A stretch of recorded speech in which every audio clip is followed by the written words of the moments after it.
دجال کا وجود کب، کیوں اور کیسے قیامت کے لیے دجال کا انتخاب کیوں کیا گیا؟ بھائی اللہ کی ول ہے، اس میں آپ کا کیا لینا دینا ہے؟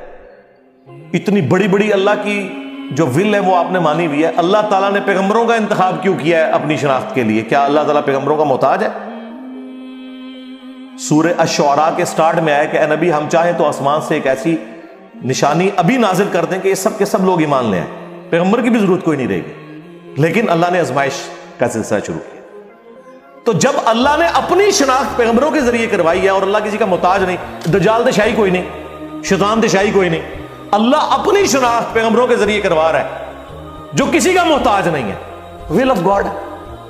ماں باپ کو پیدائش کا ذریعہ بنایا، کیا اللہ تعالیٰ محتاج ہے کہ ماں باپ کے ذریعے ہی انسانیت کا سلسلہ چلے؟ بنے بنائے جناب پیکج ٹین ایجرز بچے اور بچیاں آسمان سے نازل نہیں ہو سکتے تھے؟ ہو سکتے تھے۔ تو یہ ول آف گاڈ ہے۔ اور باقی یہ دجال کے اوپر آپ میری تفصیلی ویڈیو آپ دیکھ لیں۔ ہمیں تو صرف اس وقت یہ غرض ہے کہ اس سے بچنے کا طریقہ کیا ہے۔ سورۃ الکہف کی پہلی 10 آیات اور ایک روایت میں آخری 10 آیات صحیح مسلم میں آتا ہے بچنے کے لیے۔ اور سب سے بڑے دجال تو آپ کے ممبروں پر بیٹھے ہوئے ہیں جو کہہ رہے ہیں قرآن و سنت ڈائریکٹ نہ پڑھنا، گمراہ ہو جاؤ گے۔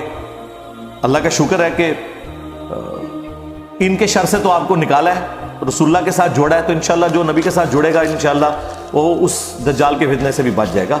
ان سے جو آپ کے سامنے دجال آئے ہوئے ہیں نا، وہ تو آنا ہے کہ نہیں آنا وہ تو بعد کی بات ہے۔ ہمارے نبی نے فرمایا یقیناً آنا ہے اس نے، لیکن جو آپ کے سامنے ہے نا ان کا انتظار کریں، ان کا کوئی علاج کریں، اور اس کا آپ جو علاج ہے وہ آپ میری ویڈیو دیکھیں۔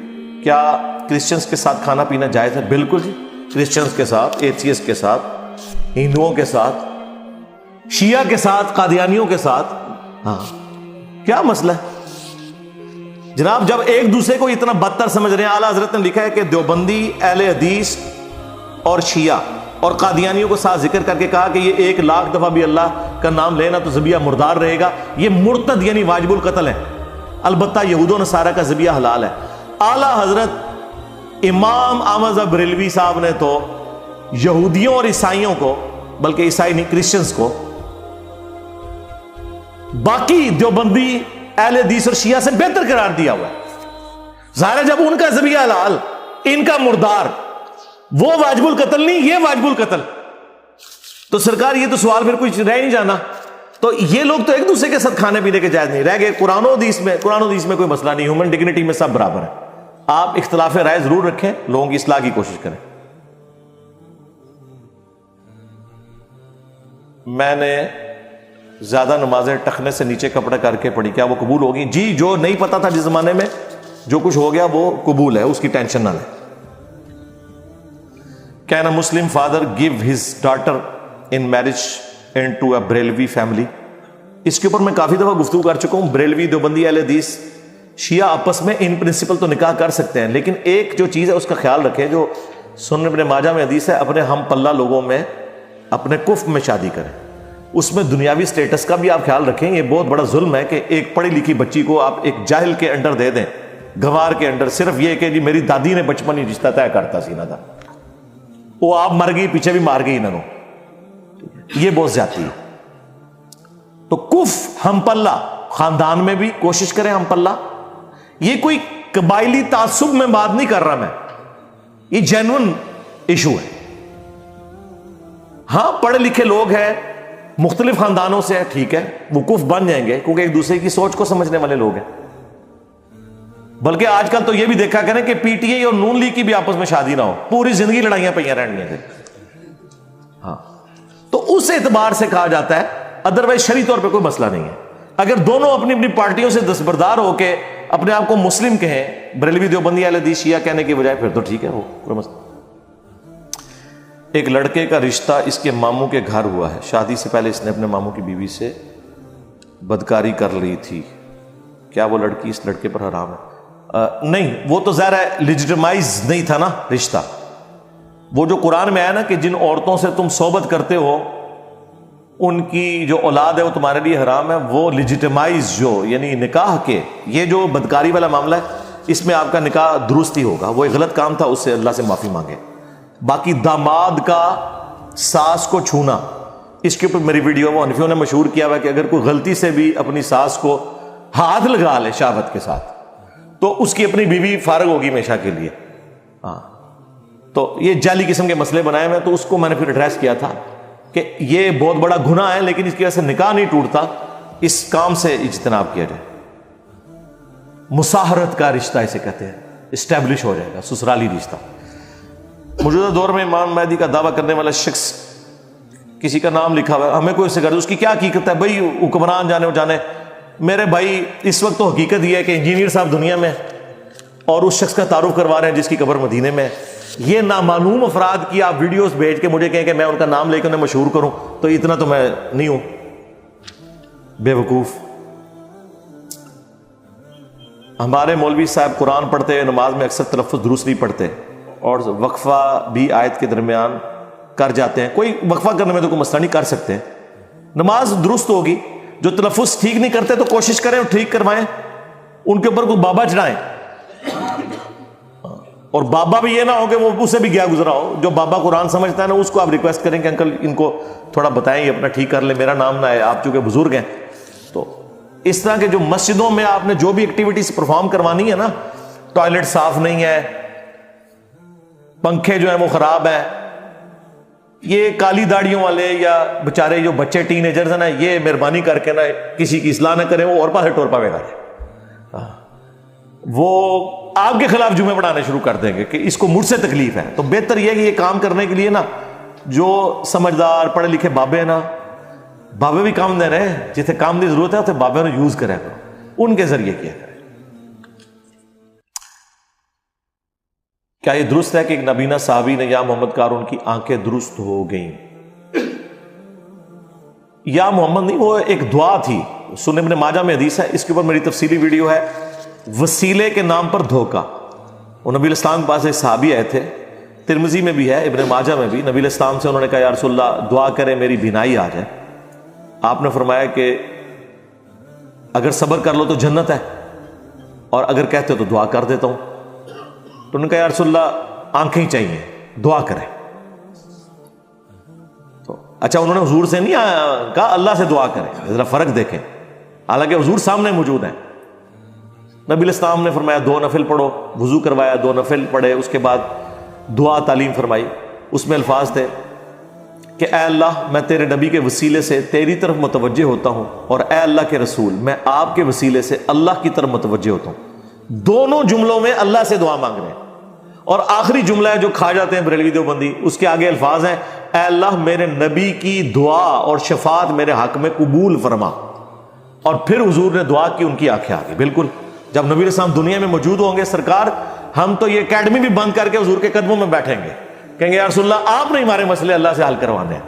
لیکن جب نبی علیہ السلام قبر مبارک میں چلے گئے تو کیا صحابہ کرام کا تو پہلا اختلاف دفنانے کے اوپر ہو گیا. جامعہ ترمذی میں موجود ہے. تو حضرت ابو بکر نے کہا کہ میں نے حضور سے ایک بات سنی تھی کہ نبی کو وہاں پر موت آتی ہے جو اللہ اس کے لیے سرزمین پسند فرماتا ہے، لہذا جس چرپائی کے اوپر حضور کی ڈیتھ ہوئی ہے اس چرپائی کے نیچے قبر کھودو. اس وجہ سے حجرہ عائشہ میں دفنایا گیا تھا. کچھ صحابہ کہہ رہے تھے بقیع غرقد میں دفناتے ہیں، کچھ نے کہا تھا شام لے جاتے ہیں حضور کو جہاں انبیاء کا مسکن ہے. کسی نے نہیں کہا کہ حضور سے ہی پوچھ لیتے ہیں. بعد میں شیخ احمد رفاعی نے جا کے پوچھنا ہے السلام علیکم یا رسول اللہ، حضور قبر میں ابھی نہیں گئے ہیں اور صحابہ آپ سے بات نہیں کر رہے. کتنی بڑی کہانیاں بنائی ہیں انہوں نے. اب اس لیول پہ اتر کے اس لیے سمجھانا پڑتا ہے کہ آپ کے دماغ کھولے جائیں کہ دنیا سے جانے کے بعد اب رسول اللہ کے ساتھ ہماری ڈائریکٹ کمیونیکیشن اس طرح کی نہیں ہے. باقی میری کئی ایک ویڈیوز ہیں وہ آپ دیکھ لیں. وسیلہ کے نام پر دھوکہ، توحید کے اوپر 10 دھوکے، وہ ویڈیو دیکھ لیں. جماعت کے ساتھ کتنی مقدار میں قیام کرنے سے رکعت مل جائے گی، اس کے اوپر بھی میں آپ کو کافی دفعہ بتا چکا ہوں کہ امت کی اکثریت سوائے امام بخاری کے اور اکا دکا اور لوگوں کے اس پہ متفق ہے کہ رکوع میں رکعت مل جاتی ہے. لہذا قیام والا تو معاملہ ہی ختم ہو گیا. یہ اللہ نے پروٹوکول دیا ہے کہ اگر کوئی شخص رکوع میں مل جائے تو اللہ تعالیٰ اس کا قیام اور اس میں پڑھی ہوئی فاتحہ اس کے لیے ایکسیپشن ہو جائے گی، اس کو رکعت مل جائے گی. لیکن اس کی روٹین نہیں بنانی چاہیے. میرا ایک دوست یو کے میں ایک مارٹ کی سیکیورٹی کرتا ہے جس میں شراب بھی ہے. کوئی مسئلہ نہیں، سیکیورٹی کر رہے ہیں نا سرکار، وہ شراب کی سیکیورٹی کے لیے نہیں بیٹھا ہوا، وہ اس مارٹ کی سیکیورٹی کے لیے، اس میں حلال پروڈکٹ بھی ہے، حرام بھی ہے. جہاں اس طرح کا مکسچر آ جائے وہاں پہ ہاں اگر صرف ایک سٹور جو صرف شراب کا کام کر رہا ہے اس کی سیکیورٹی کی جاب میں آپ کو نہیں کہوں گا کہ آپ کریں، لیکن جو جنرل چیز ہے تو وہ تو اس سب سے پہلے پولیس اور فوج کا محکمہ ختم ہو جائے. یعنی فوج جو ہمارے بارڈر کے اوپر پہرا دے رہی ہے وہ صرف حاجی نمازیوں کے لیے دے رہی ہے یا بدماشوں کے لیے بھی دے رہی ہے؟ تو ان کی نوکری بھی حرام ہو جائے گی. پھر اس طرح نہیں ہوگا. جب جنرلائز چیز ہوتی ہے نا پھر حکم عام ہی اس کے اوپر لگتا ہے، خاص حکم نہیں لگتا. حضرت علی کی بیٹی کی شادی حضرت عمر سے ہوئی. اس کی دلیل ہاں صحیح بخاری میں موجود ہے. ام کلثوم بیٹی تھی سیدہ فاطمہ سے حضرت علی کی، ان کے ساتھ حضرت عمر کی نکاح بھی ہوا اور شادی بھی ہوئی. حضرت عمر نے رشتہ مانگا تھا تاکہ میرا تعلق اہل البیت کے ساتھ جڑ جائے، اور یہ کوئی ایسا مسئلہ نہیں ہے جس کا انکار کیا جا سکے. یہ شیعہ کی کتابوں میں موجود ہے، وہ بھی انکار نہیں کرتے ہیں، وہ اس کو اور رنگ دینے کی کوشش کرتے ہیں، انکار وہ بھی نہیں کرتے. اجماع ہے، میں تو کہتا ہوں اس کے اوپر. میرا سوال ہے کہ عشاء کی اذان کے بعد اور جماعت سے پہلے کیا مغرب کے فرض پڑھ سکتے ہیں؟ جی جس وقت مرضی پڑھیں، جس وقت مرضی پڑھیں. ابھی ایک ویڈیو ہماری آلموسٹ فائنل ہو چکی ہے نمازوں کو جمع کرنا، وہ انشاءاللہ تعالی کچھ دنوں میں اپلوڈ ہو جائے گی. تو یہاں تو اب مسئلہ ہی نہیں، مغرب کی نماز مغرب کا وقت داخل ہونے سے لے کے فجر سے پہلے کسی بھی وقت عشاء کے ساتھ ہو سکتی ہے، اور زور اور عصر کی نمازیں زور سے لے کے مغرب سے پہلے اس میں آخری 15-20 منٹ کو اوائڈ کریں تو نمازیں جمع ہو سکتی ہیں. اور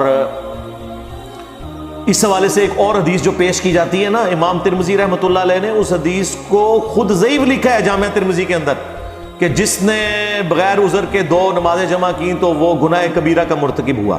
یہ حدیث المستدرک للحاکم کے اندر بھی ہے اور فضائل اعمال کے اندر بھی. شیخ زکریا نے نقل کی ہے روایت اور اس سے اپنی حنفیت ثابت کی، لیکن نیچے انہوں نے عربی میں لکھ دیا کہ ضعیف ہے.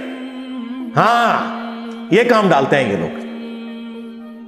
باقی آپ تفصیلات وہاں پہ دیکھ لیجئے گا انشاءاللہ، میری ویڈیو اپلوڈ ہو جائے گی. صحابہ کی وضاحت کریں، صحابہ کون ہے؟ سارے صحابہ جنت میں جائیں گے انشاءاللہ. جی صحابہ ہر اہل ایمان جنت میں جائے گا انشاءاللہ تعالی، جس کی موت ایمان پر ہوئی.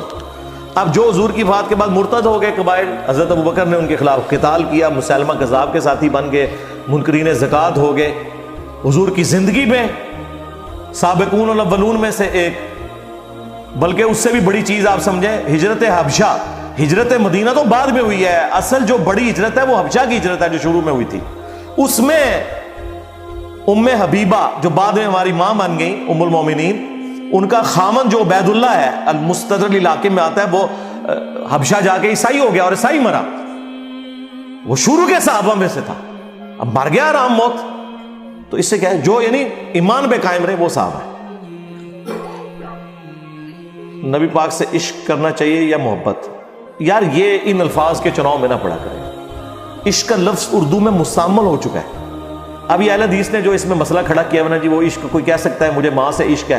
سرکار ماں سے عشق والا معاملہ مستعمل نہیں ہے. رسول اللہ کے ساتھ عشق، عشق الہی، عشق خدا، یہ مستعمل ہے ہماری زبان میں. اور جب کوئی چیز زبان میں مستعمل ہو جائے پھر اس کے اندر آپ جان بوجھ کے شہوت والا ایلیمنٹ داخل نہ کریں. کسی کو خیال بھی نہیں آتا جب عشق خدا بندی کی کوئی بات کرتا ہے تو اس میں شہوت کا کوئی ایلیمنٹ ہوتا ہے عشق رسول کے اندر. تو خام خواہ ان دو باتوں کو کمپیئر کرتے ہیں، آپ ضرور کریں. باقی یہ بات ٹھیک ہے کہ ہمیں رسول اللہ سے محبت ہے جو عشق سے اعلیٰ درجہ ہے. محبت جو ہے وہ علم کی بنیاد پہ ہوتی ہے، عشق جذبات پہ ہوتا ہے. ہمیں رسول اللہ سے محبت جو ہے وہ جذبات کے ساتھ نہیں علم کے ساتھ ہے. ہم نے یہ محبت ارن کی ہے. جذباتی محبت تو انسان کی اولاد سے، ماں باپ سے ہوتی ہے. رسول اللہ سے ہماری جذباتی ایفیلیشن تو نہیں ہے نا. ویسے تو ہمیں وہ بچپن سے سکھا کے کر دی گئی ہے، ورنہ صحابہ کرام نے تو وہ محبت ارن کی تھی نا حضور کی صحبت میں رہ کے سب کچھ. ہم نے اس لیے ارن کیا کہ ہمارے ایمان کا حصہ ہے. اور بس حصہ اتنا ہی ہے کہ ہم نے میلاد کے جلوس میں جانا ہے، بس نعرے مارنے، نماز نہیں پڑھنی. ہاں عشق رسول میں موت بھی قبول ہے، داڑھی قبول نہیں ہے، 5 وقت نماز قبول نہیں ہے. تو وہ کوئی مسئلہ نہیں، آپ لفظ کوئی بھی استعمال کریں، محبت ہونی چاہیے علم کی بنیاد پہ. میں ایگری کرتا ہوں. سادات کو زکوٰۃ دے سکتے ہیں؟ نہیں جی وہ حرام ہے. بخاری مسلم میں حدیث ہے صدقے کی کھجوریں لائے گی. حضرت حسن ابن علی بچے تھے چھوٹے، انہوں نے وہ کھانے لگے، حضور نے انگلی ڈال کے کیا کروا دی کہ اہل البیت کے اوپر صدقہ اور یہ زکوٰۃ وغیرہ ان کے لیے خمس ہے بیت المال کے اندر، یہ نہیں ہے. کیا نبی پاک علیہ السلام کی سنت جو زور اثر عشاء کے بعد پڑھتے تھے، جو نفل ہم زور اثر عشاء کے بعد پڑھتے ہیں، جی سنت ہے، میری اس کے اوپر تفصیلی ویڈیوز ریکارڈ ہے، زور سے پہلے بھی سنت، زور کے بعد بھی سنت، اثر سے پہلے بھی سنت، اثر کے بعد بھی سنت، عشاء کے بعد بھی جو یہ نفل پڑھے جاتے ہیں یہ سنت ہے۔ باقی وہ ضروری نہیں ہے، وہ جس طرح انہوں نے سنت اور نفل کو الگ کیا ہوا ہے، حدیث میں تو سنت اور نفل ایک ہی چیز کے لیے آتا ہے، نفل ہی آتے ہیں۔ جو مسلم میں حدیث ہے، نبی علیہ السلام 12 رکعتیں پڑھتے تھے، اور فرمایا کہ جو مسلم کے الفاظ ہیں، جو 12 رکعتیں دن رات میں پڑھ لے اسے جنت میں محل ملے گا، 2 فجر سے پہلے، 4 زور سے پہلے، 2 زور کے بعد، 2 مغرب کے بعد، 2 عشاء کے بعد، وہ سنت موقدہ۔ ترمذی میں اور ابن ماجہ میں ہے کہ جو زور سے پہلے 4 اور بعد میں پڑھے، اللہ تعالیٰ نے اس پہ جہنم کی آگ حرام کر دیا۔ تو زور میں آپ بعد میں 4 رکعتیں بھی پڑھ سکتے ہیں، 2 کر کے بھی، اکٹھی بھی 4۔ اسی طریقے سے ترمذی میں حدیث ہے کہ جو عصر سے پہلے 4 رکعتیں پڑھے، اللہ اس پر رحم فرمائے، حضور نے دعا دی ہے اس کو، تو آپ ضرور پڑھیں۔ یہ نفلی عبادت ہے، جو مرضی کریں، جتنی مرضی کریں۔ بدعت اس معاملے میں آتی ہے جب آپ اجتماعی باتیں کرتے ہیں، آپ صلاۃ و تسبیح کی جماعت کروانا شروع کرتے ہیں، ویسے پڑھیں صلاۃ و تسبیح، جماعت نہیں کروائیں گے۔ شیعہ کہتے ہیں کہ قرآن کی ترتیب اجتہادی ہے اور آپ نے جو ترتیب مانے کافر ہے۔ یہ کون سے جو شیعہ کہتے ہیں ان کو آپ ضرور کافر کہیں، جنرل تو ایسا نہیں ہے۔ وہ تو سنیوں کے بارے میں شیعہ بھی کہتے ہیں کہ سنی یہ کہتے ہیں، واقعی سنیوں کی کتابوں میں اس طرح کی قرآن کے خلاف روایتیں بھی لکھی ہوئی ہیں، کہ ایک میں نے بھی بیان کی ہیں۔ جو کرتا ہے نا اور کرواتا ہے اس طرح کے معاملات کو آگے، ان کے بارے میں اسپیسیفک لکھیں، ایک پورے فرقے کو بیچ میں نہیں آپ لا سکتے۔ اب میں کہوں کہ جی بریلوی جو ہیں قبر پرست ہیں، جنرل سٹیٹمنٹ میں کیسے دے سکتا ہوں؟ کیا سارے بریلوی قبروں کے آگے جا کے جھکتے ہیں؟ اس طرح تو نہ کریں۔ انسان کے مرنے کے بعد بدکار روح کو قبر میں عذاب ہوتا ہے، حالانکہ قیامت ابھی آنی ہے اور باقی حساب و کتاب بھی ہوگا اور پھر ہی فیصلہ ہوگا، اللہ کی طرف سے جزا ہو سکتی ہے۔ تو پھر قبر میں سزا کیوں؟ اس کا جواب میں نے کئی دفعہ دیا ہے، میں نے اس کے اوپر تفصیلی ویڈیو 2 ریکارڈ کروائی ہیں، مسئلہ 117A اور B عذاب قبر کے متعلق۔ 117A میں میں نے 10 آیات قرآن سے پیش کی ہیں عذاب قبر کے اوپر، اور 117B میں 17 احادیث، وہ میں نے حدیث والا پورشن ہی علیحدہ رکھا ہے تاکہ کوئی یہ کہے نہ کہ آپ قرآن سے بیان کریں۔ تو سرکار اگر یہ آپ کا اصول مان لیا جائے نا کہ چونکہ حساب و کتاب صرف قیامت میں ہونا ہے، لہٰذا اس سے پہلے اللہ عذاب نہیں دے سکتا، اس سے اللہ کی صفت عدل چیلنج ہوتی ہے، تو اس کی پھکی قرآن میں ہی موجود ہے۔ قرآن میں اللہ تعالیٰ نے سورۃ الانعام میں فرمایا کہ جب مجرمین کی موت کا وقت آتا ہے تو فرشتے ان کے منہ اور پیٹھوں کے اوپر ہتھوڑے مارتے ہیں اور کہتے ہیں نکالو اپنی جانیں۔